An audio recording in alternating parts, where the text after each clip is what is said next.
Are video games the newest national security threat?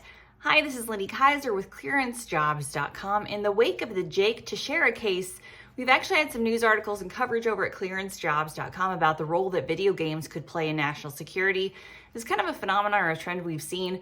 There have been other leaks of classified information that have taken place through online games and forums. This notion of clout, narcissism, developing your kind of online persona can certainly have national security implications.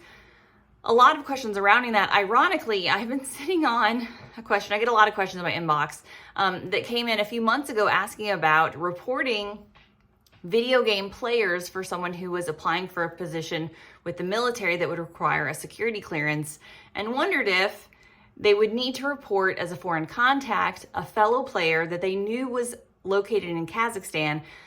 Less about reporting it. I think they were planning to report this individual, but they were actually concerned, hey, I have kind of a quote unquote close and continuing relationship through this video game play with someone in another country.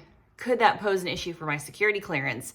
What I often say for folks who are asking these questions is the fact that they show up in my inbox and they're asking the question, they're being proactive, they care about security, they care about national security, and they want to be forthright and forthcoming in their SF-86.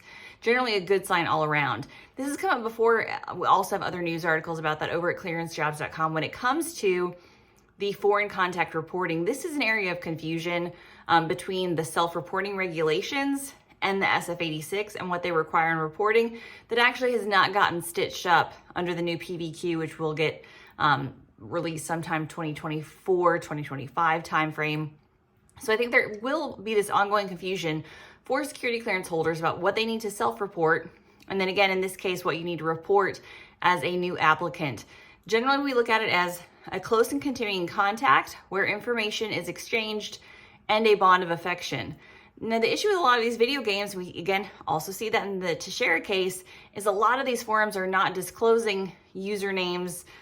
They're using usernames and they're not disclosing personal names per se in terms of information. That can be a good thing for your security clearance, obviously. You can play in these forums, create a username, protect your personal identity. It's actually bad for the security clearance process, continuous vetting process in terms of finding out, identifying users and tying them that back to an individual when it comes to reporting. Huge pushes now, obviously, to include social media in the security clearance process, but bigger questions around how to successfully and accurately do that and scale that out across all of the personnel that we have, given the fact that you can kind of create an anonymous persona, even create a new email account to associate with some of these forums. In general, I say if you have a small number of close contacts, again, if you have shared any kind of personal information with those individuals, yes, list them on the SF-86. No, it should not be an issue. Yes, there's also reporting requirements after you have a security clearance. And if you're ever concerned about the information, if you're ever concerned about what an individual is asking you about, you start to get questions that throw you off, also report that to your security officer. I think we kind of think about the security clearance process and we think about the issues around that and saying, we're looking at the vetting process. We're also looking to identify real, actual counterintelligence issues and threats that come in, and those can certainly be attacked. We certainly expect our foreign adversaries to be using video games, online technology, social media to target and look for cleared personnel.